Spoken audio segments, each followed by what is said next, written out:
today we are going to start with a very interesting and a new chapter called as biomolecules.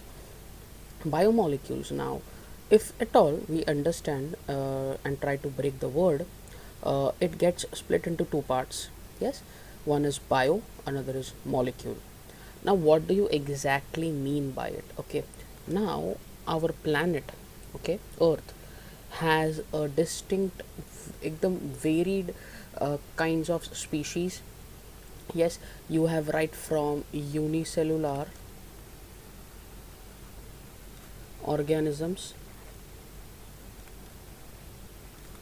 till you have multicellular organisms.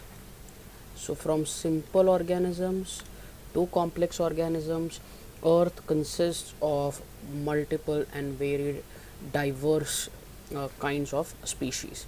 Yes, now if at all I have to talk one example, that is unicellular organisms. Can you name some unicellular organisms, students?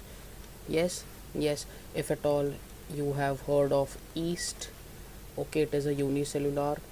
If you have heard bacteria, so again it is a unicellular. So these are different kinds of unicellular organisms.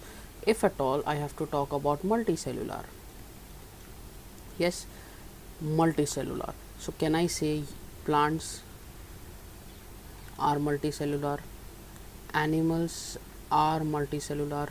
So therefore multicellular meaning having many cells, unicellular meaning having a single cell. ठीक है. And as we have also understood in lower classes that cell, understand this, cell is a basic structural and functional unit of life. Yes, ये तो हम लोगों ने पढ़ लिया है. ठीक है, बचपन से पढ़ते आ रहे हैं कि आप यूनिसेलुलर ऑर्गेनिज्म लो या फिर आप मल्टी सेलुलर ऑर्गेनिज्म लो, कोई भी काइंड का ऑर्गेनिज्म लो. Okay, cell is the foundation, cell is the pioneer in order to form a simple organism like a bacteria or to form a complex organism like humans. So therefore now this particular cell, okay, this particular cell which has protoplasm, that is the, if you at all remove nucleus from the cell, okay, so whatever content is remaining is called as protoplasm, which contains numerous chemical compounds. Yes, and these chemical compounds are nothing but called as biomolecules. Okay, now whenever we try and analyze this, okay students, just सुनो अभी, जब भी मैं chemical analysis करता हूँ ये biomolecules का, ठीक है, जब उसको समझने का कोशिश करता हूँ तो मुझे एक चीज़ वहाँ से पता चलता है कि दीज बायोमोलिक्यूल्स और simply chemical substances which are present inside the cell have most common elements like carbon, they have hydrogen, okay, then they have nitrogen, then they have oxygen, then they have sulfur, calcium, phosphate,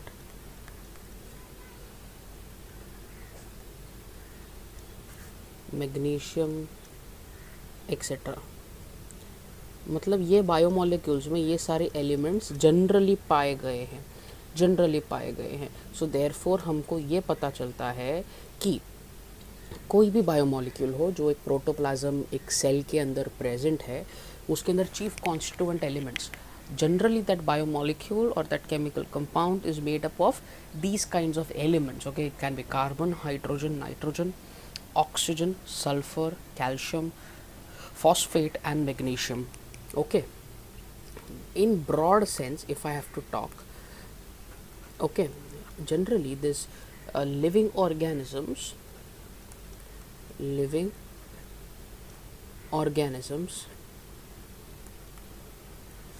have major three types of biomolecules.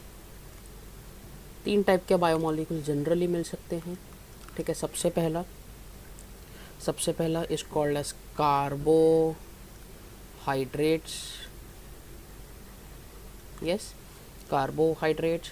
Then you can have proteins,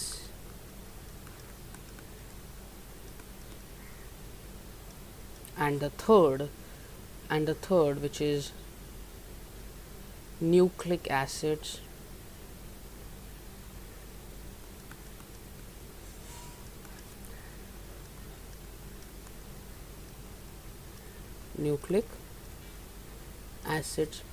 and also there's one more biomolecule which is a bit of a different because it is insoluble in water, so let's classify it differently, which is called as lipid. So what is a different feature of lipid is insoluble in water. What do you mean by lipid, students? What do you mean by it? Lipids meaning fat.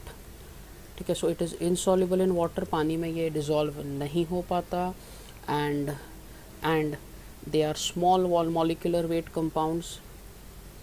इनका जो weight होता है वो एकदम कम होता है. It is a small molecular weight compound. So basically we are trying to categorize it differently because it is insoluble, and lipids are also called as fats. अगर मैं कार्बोहाइड्रेट्स का बात करूँ ना, कार्बोहाइड्रेट्स का अगर मैं बात करने जाऊँ तो they are also categorized as polysaccharides.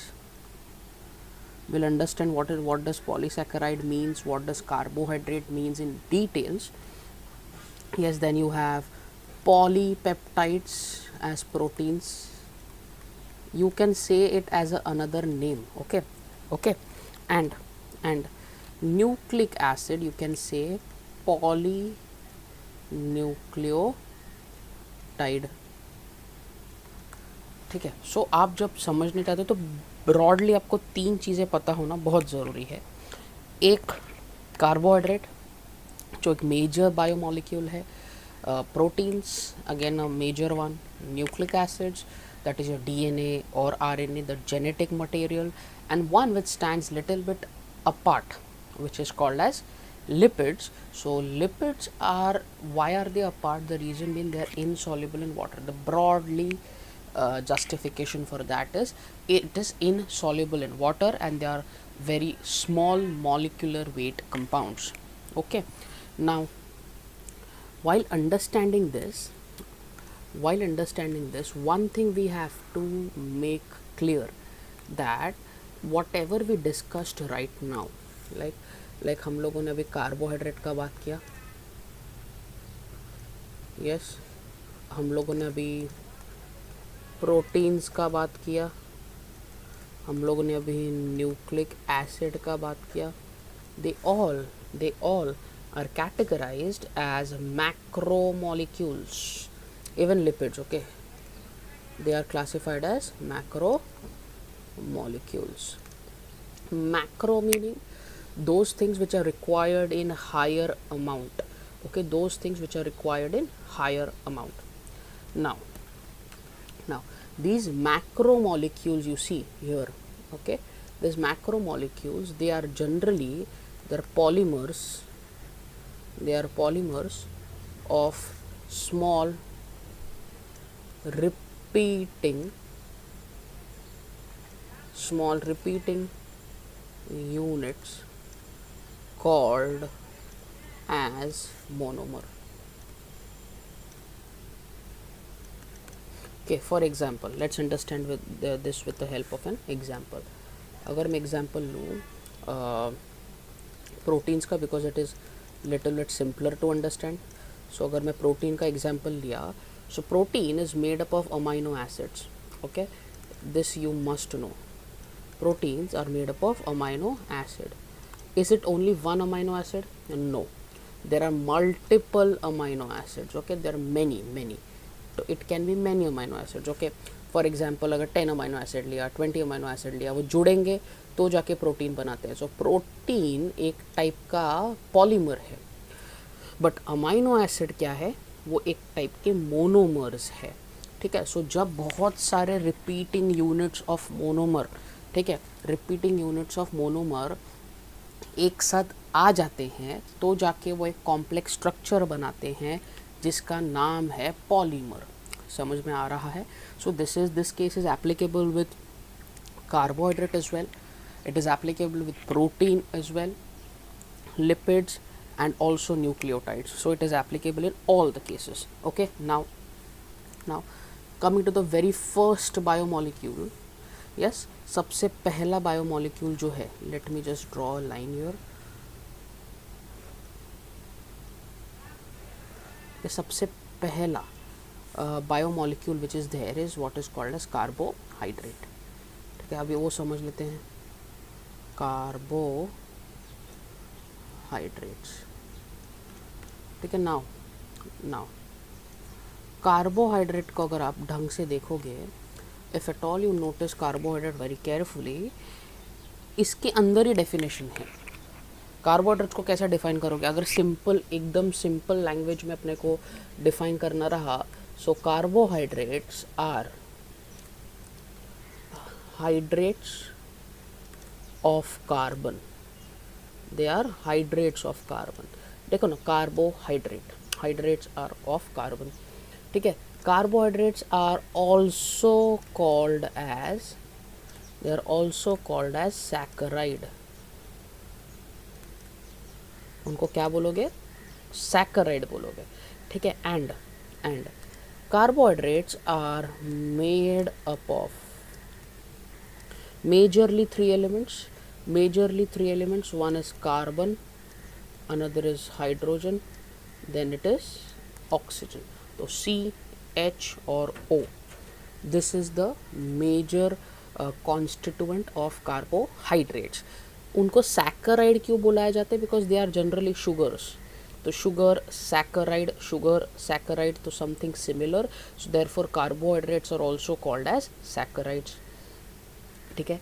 इनका जनरल मॉलिक्यूलर फार्मूला सी एक चीज़ ज़रा समझ लो कि हर एक टाइप का केमिकल रिएक्शन हो रहा है बॉडी में. ठीक है. वो बायो मॉलिक्यूल्स है because they are found in a living system. So therefore even this is a kind of a chemical compound. Okay, it is a biological chemical compound. So it will also have a general molecular formula.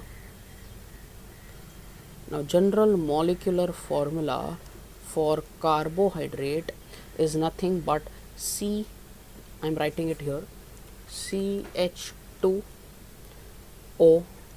the whole bracket N. This is the general molecular formula. ठीक है. Now they contain hydrogen and oxygen. उनके पास जो hydrogen है and जो oxygen है ना, उसका ratio हमेशा 2:1 ही होगा. ठीक है. 2:1 ही होगा as in case of water. Water में देखो ढंग से देखो, रेशो 2 हाइड्रोजन है तो 1 ऑक्सीजन है. तो हमेशा कार्बोहाइड्रेट में भी वैसा ही रहेगा. If you notice carefully, look here. ठीक है. हमेशा 2:1 ही रहेगा and which is similar to water. One important fact is carbohydrates can be broken down. Okay, they can be broken down to release energy. मतलब इनको आप तोड़ के एनर्जी ले सकते हो. ठीक है. now based on the number of units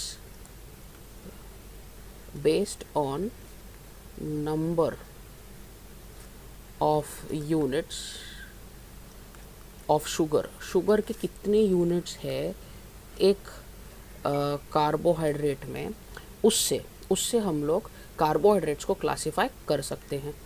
ठीक है, सबसे पहला शुगर जो है, one is monosaccharide, monosaccharide, then second is disaccharide, ठीक है, third is called as polysaccharide. Okay, so मतलब कार्बोहाइड्रेट्स जनरली 3 हिस्सों में डिस्ट्रीब्यूटेड है, ये समझ लो। कौन से 3 हिस्से, कौन से 3 हिस्से? सबसे पहला है मोनोसैकेराइड, बराबर, उसके बाद then you have disaccharide, and उसके बाद यू हैव अ पॉलीसैकेराइड। अगर आप अच्छे से देखोगे इसको अच्छे से समझने का कोशिश करोगे, सो मोनोसैकेराइड मतलब mono is single, so it is generally made up of a single unit, okay, single sugar unit. Disaccharide जो है it is made up of 2 sugar units, and polysaccharide जो है it is made up of many sugar units. ठीक है, बहुत सारे sugar unit से बना होता है। दैट इज़ वाई कार्बोहाइड्रेट्स जो है ना वो 3 हिस्सों में जैसे इस तरीके से डिस्ट्रीब्यूटेड है। Okay, now now let's understand the very first, okay, now let's understand the very first part, which is monosaccharide.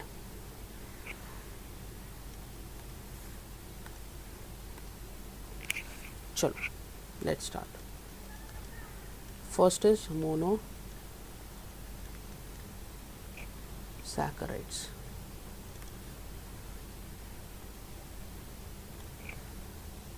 Now monosaccharides are the simplest sugars. Yes, they are simplest sugars, एकदम simple है ना, simple है, ठीक है। they are understand this, they are crystalline, present in the form of crystals, okay, they are sweet to taste, मीठे लगेंगे, and they are soluble in water, पानी के अंदर soluble भी रहेंगे, ठीक है। नाउ ये लोग simplest है, understand है, being simple in nature, one thing we have to understand is monosaccharides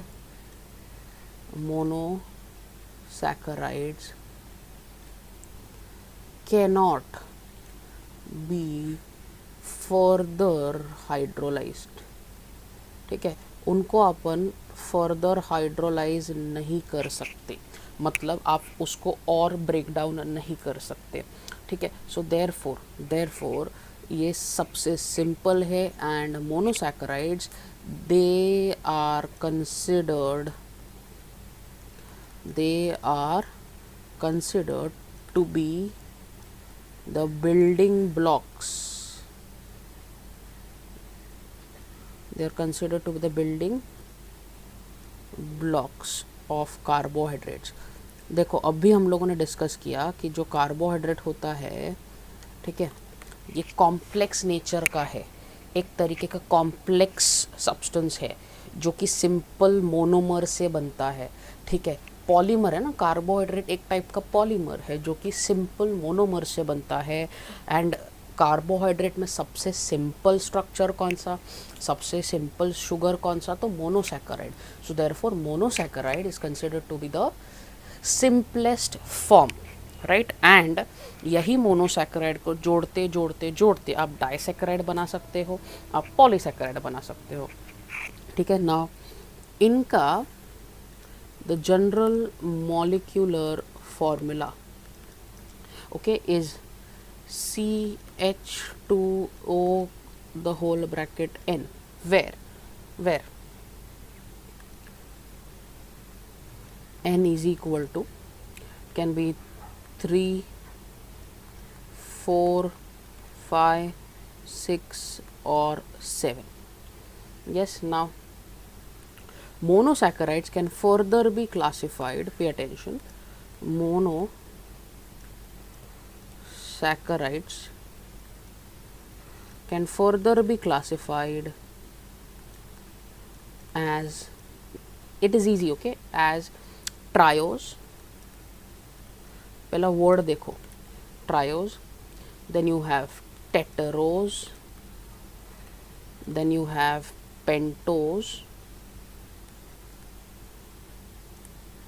yes, triose हो गया, टेट्रोज हो गया, पेंटोज हो गया, डिपेंडिंग, ये किसके ऊपर बेसिस है इसका, depending upon number of carbon atom, carbon atom के बेसिस पे इसको अपन डिवाइड कर सकते हैं, ठीक है। अभी ये मोनोसैकेराइड जो है ना, ये मोनोसैकेराइड जो है ना, इनके पास monosaccharides have aldehydic group, aldehydic group, aldehydic groups looks something like this, CHO, ठीक है। and those monosaccharides, pay attention, those monosaccharides who have a aldehydic group are considered to be aldose sugar, उनको आप क्या बोलते हो, उनको आप बोलते हो अल्डोज शुगर। एग्जाम्पल, बेस्ट एग्जाम्पल जो आपको याद भी रह सकता है, इट इज़ ग्लूकोज, बराबर है, बराबर है। सो देयरफॉर जो मोनोसैकेराइड के पास एल्डिहाइडिक ग्रुप है वो मोनोसैकेराइड्स को एल्डोज बोलेंगे, ठीक है। और एग्जाम्पल आप ले सकते हो ग्लूकोज का। नाउ जिनके पास those monosaccharides who have a ketone group, जिनके पास क्या है, कीटोन, कीटोन कैसे दिखता है, ketone looks something like this, you will understand in greater details in chemistry subject about aldehydes, about ketones, about carboxylic acids and all other functional groups, but यहाँ पे आप सिर्फ इतना समझो कि कीटोन कुछ इस तरीके से दिखता है। तो अगर जो मोनोसैकेराइड के पास कीटोन ग्रुप है तो उसको आप क्या बोलोगे, उसको आप बोलोगे कीटोज शुगर, वेरी गुड, उसको आप क्या बोले, कीटोज शुगर, यस। एग्जाम्पल, एक example we can take, one is fructose, बराबर, okay. So this is the basic generalization of monosaccharides. Now let's take 3 examples, okay, let's take 3 examples and let's try and draw the structure as well. So the very first example is glucose, yes, glucose, you guys are well familiar with glucose, ठीक है, क्या होता है, कैसे होता है, सब कुछ, ठीक है। So glucose, it is a very important fuel for cells के लिए सबसे इम्पॉर्टेंट चीज़ है, बिकॉज इससे ही एनर्जी बनती है, ठीक है, इससे ही एनर्जी बनती है। इसका कॉन्सेंट्रेशन बॉडी में क्या रह सकता है, द कॉन्सेंट्रेशन ऑफ ग्लूकोज, ठीक है, in the body can range from 90 mg, 90 milligram per 100 ml of blood. This is the optimum concentration of glucose which is present in the blood, ठीक है। Now why is it important, the question is why is it important, important क्यों है, important इसलिए है because of its small size, size बहुत छोटा है ना यार, तो सबसे पहले वो मोनोसैकेराइड है, ठीक है, साइज़ भी छोटा है एंड उसका सॉल्युबिलिटी भी तो है, because monosaccharides are soluble in water, yes, they are soluble in water, so therefore उसका solubility भी है, which allows to pass through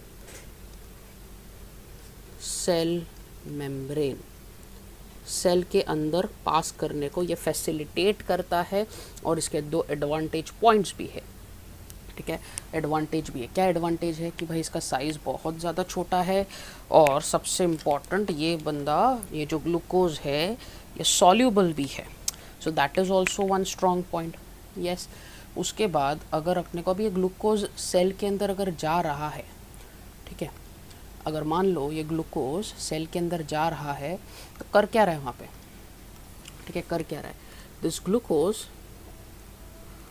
when enters into the cell, when this glucose enters into the cell, what happens is this glucose is utilized, it is utilized by the cell, okay, to release energy by the process of cellular respiration. मतलब cell क्या करेगा, in short cell इसको metabolise कर देगा, glucose को तोड़ देगा और तब जाके आपको एनर्जी मिलेगी. यस यस, अभी देखते हैं इसका स्ट्रक्चर. इसका स्ट्रक्चर किस तरीके से दिखता है, लेट्स अंडरस्टैंड दैट. ठीक है, so now the structure of glucose is like this. Let's give the heading first. Structure of glucose. Okay, now you can draw glucose का structure in many forms. Okay, one of the form which is important to you as far as your exams are concerned, so I am only drawing that particular structure. Okay, so let me just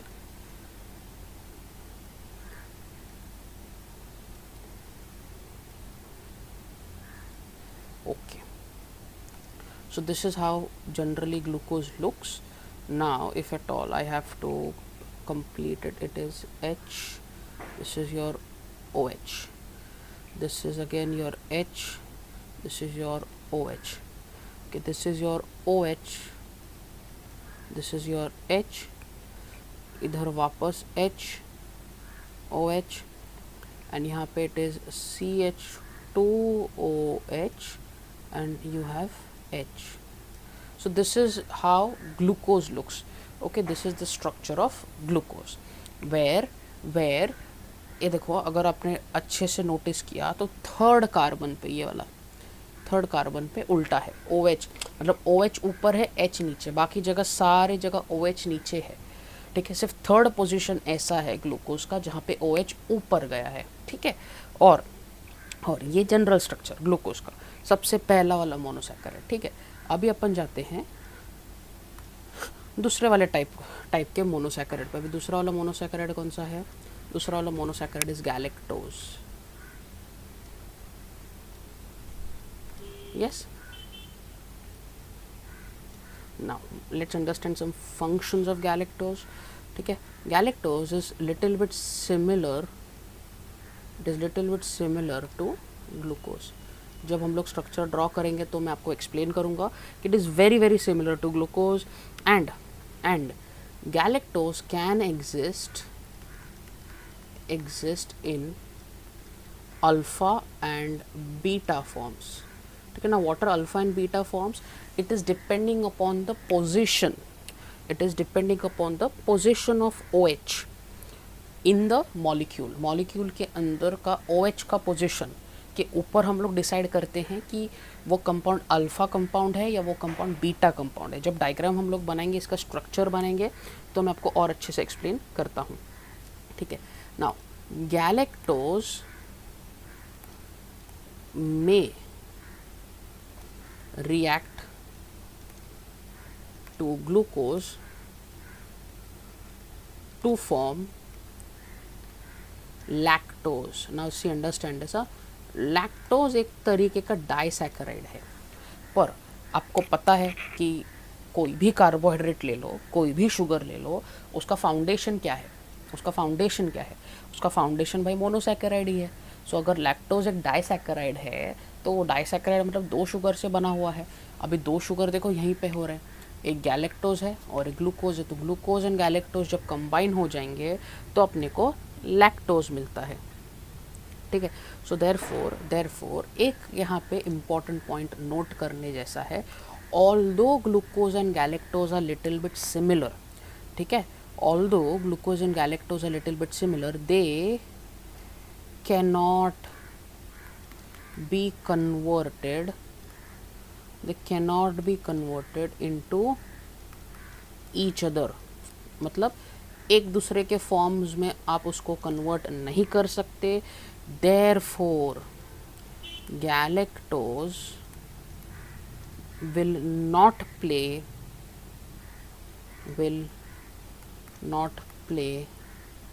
same role as glucose in cellular respiration. मतलब energy बनाने के लिए अगर मुझे glucose की ज़रूरत है तो वहाँ पे मैं गैलेक्टोज नहीं दे सकता, वहाँ पे मैं गैलेक्टोज नहीं डाल सकता. ये समझ लो आप, इट इज़ नॉट पॉसिबल. इसके स्ट्रक्चर्स भले ही सिमिलर हो, स्ट्रक्चर्स दिखने में कैसे भी हो, पर वो सब्सटीट्यूट नहीं कर सकता. ग्लूकोज का काम ग्लूकोज ही करेगा, गैलेक्टोज का काम गैलेक्टोज ही करेगा. तो you cannot convert them, and therefore if at all you require glucose as a source of energy, you cannot put galactose in it. Okay, so let's draw the structure of galactose as well. Yes, now how does galactose, it is similar, जैसे कि मैंने बताया similar है.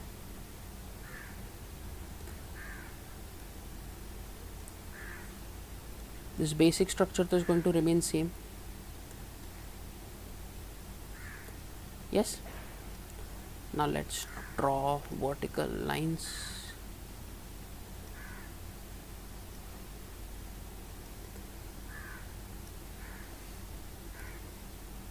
Now galactose, अभी देखो, here it can be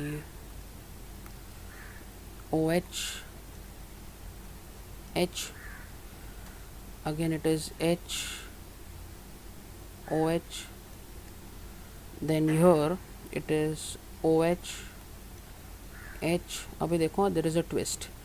glucose में इधर HOH था, देखो लेफ्ट साइड पे, बट गैलेक्टोज में यहाँ पे OH H है, एंड यहाँ पे है CH2OH और H. Simple simple. सर यहाँ पे भी तो है, फर्स्ट कार्बन पे ज़रूर ज़रूर ये रहा आपका फोर्थ, बट फर्स्ट कार्बन जैसे कि मैंने बताया कि अपने को अल्फ़ा और बीटा आइडेंटिफाई करने में हेल्प करेगा. ठीक है, अभी सुनो ज़रा. Now this is your galactose. Okay, this is your galactose which is very very clear. If at all OH is upside, यहाँ पे देखो OH ऊपर है, ठीक है, ऊपर है, तो उसको आप बोलते हो बीटा पोजिशन. क्या बोलोगे उसको आप? Beta position. अगर OH हाइड्रोक्सिल ग्रुप OH अगर नीचे है, ठीक है, नीचे, तो this is your alpha position. So हम लोग अल्फ़ा और बीटा OH के पोजीशन पे डिपेंड करते हैं, और OH के पोजीशन के ऊपर डिसाइड करते हैं कि वो कंपाउंड अल्फ़ा है या बीटा है. अगर आप ढंग से देखोगे तो this type of galactose is now beta galactose. ठीक है सर, अल्फ़ा गैलेक्टोज भी बना सकते हैं. Yes definitely. अल्फ़ा गैलेक्टोज को क्या करने का, आपको सिर्फ इसका कन्फर्मेशन बदल देना है. कन्फर्मेशन बदल दोगे तो OH नीचे आ जाएगा और H ऊपर आ जाएगा. सो देयरफॉर फर्स्ट पोजीशन के कार्बन पर जनरली हम लोग ये डिसाइड नहीं करते कि सिमिलैरिटी क्या है. ठीक है sir, is it applicable to glucose also? Yes, it is applicable to glucose. You shift the conformation, you will get alpha and beta respectively. So what is the major difference? Only in the fourth position. Fourth position of carbon जो है वही एक change है in between glucose and galactose. ठीक है, बाकी exactly similar है, बाकी तो कोई चेंजेस है नहीं. Okay okay, now this is the second type of sugar. अपन ने ये सेकेंड टाइप का शुगर देख लिया. अभी जाते हैं थर्ड टाइप के शुगर पे. अभी थर्ड टाइप का शुगर जो है दैट इज़ योर फ्रक्टोज. ठीक है, the very third type of sugar is what is called as fructose. ठीक है, now what is fructose? Fructose is also called as the fruit sugar because ये बहुत अच्छे क्वांटिटी में फ्रूट्स में मिलता है. ठीक है, also called as fruit sugar and chemically fructose is a ketohexose. Now ketohexose देखो समझ में आ रहा है क्या? Keto is a ketose group, right, and hexose hexose meaning 6 carbon, hexose meaning 6 carbon. So therefore यहाँ पे डिफरेंस क्या आ रहा है, डिफरेंस क्या आ रहा है, it is a keto hexose, it is a ketone compound and it is a 6 carbon compound. That is what is a fructose. ठीक है. And it has a 5 atom ring. एक मेजर डिफरेंस ये है fructose में कि it has a 5 atom ring. Compound 6 carbon का ही है बट रिंग के अंदर कितने एटम है, रिंग के अंदर कितने, 5. ठीक है, इंपॉर्टेंट है. ठीक है. Now fructose will react with glucose, it will react with glucose to form sucrose. Again sucrose कौन है, डाइसैकेराइड है. सुक्रोज वापस एक डाइसैकेराइड है. ठीक है. सो मतलब डाइसैकेराइड वापस कैसे बनेगा, अगेन सेम 2 मोनोसैकेराइड. अभी 2 मोनोसैकेराइड देखो यहाँ पे कंबाइन कर लिया. ठीक है. अभी इसके स्ट्रक्चर बनाते हैं. फ्रक्टोज दिखता कैसे है. ठीक है. So let's draw the structure. Now the structure of fructose is something like this. Oxygen in the center,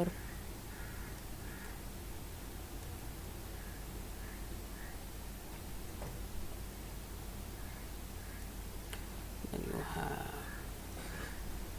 this. Now let's draw some vertical lines.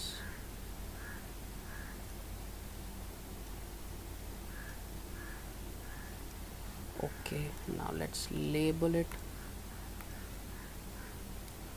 H CH2OH, then you have OH, H,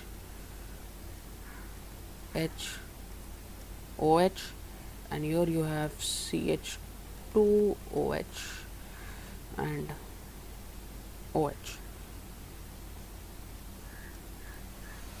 That's it. This is the structure of fructose.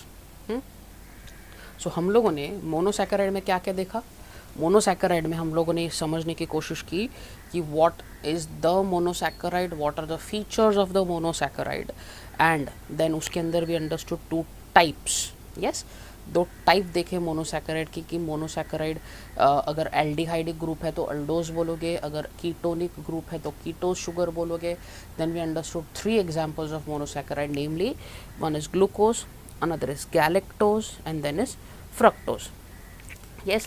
Now if I want to just sum up very quickly, if I want to sum up, so let's take one summary of monosaccharide. Okay, monosaccharide का एक summary अगर हम लोग को discuss करना रहेगा, सो देख लो. सबसे पहले एक अपन ने एक एग्जांपल लिया था ट्रायोस का, अगर आपको याद रहेगा तो. ठीक है. ट्रायोस. ना triose if you notice, it is a tri मतलब 3, so it is a 3 carbon sugar. ठीक है. It is a 3 carbon sugar. Can you take one example. One example of triose is glyceraldehyde. Glyceraldehyde. This is one example. Second is tetrose. Tetrose बोले तो 4 carbon sugar. Yes, example ले लो. Example you can take as erythrose.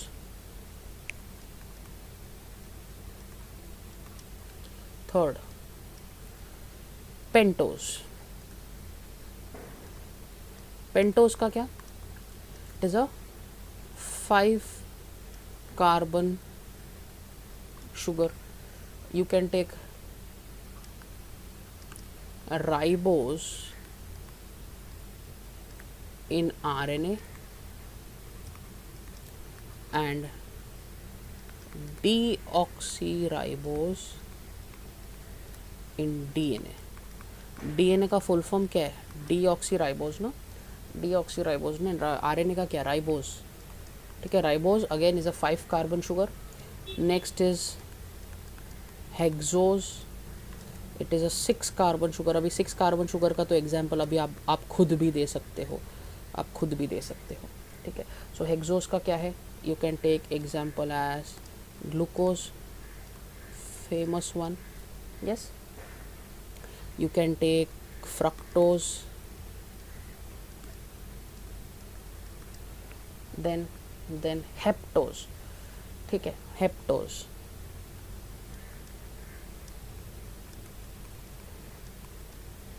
Heptose बोले तो 7 carbon,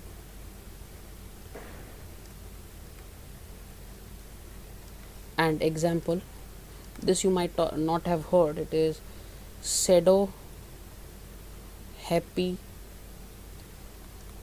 tulose, pseudoheptulose, okay. This is one product in the Kelvin cycle, okay. Now Kelvin cycle you will understand in one of the chapters in your 11th standard, which is photosynthesis, so you will understand what is 7 carbon heptose sugar there. But in short, triose is 3 carbon, tetrose is 4 carbon, pentose is 5 carbon, hexose is 6 carbon, heptose is 7 carbon, and are the respective examples. Yes, I hope आपको ये module समझ में आया होगा monosaccharides का. If at all you have understood it, consider liking the video, commenting. If at all you have any doubt, you can comment in the comment section. Consider subscribing to our channel and stay tuned for the next module. Thank you very much.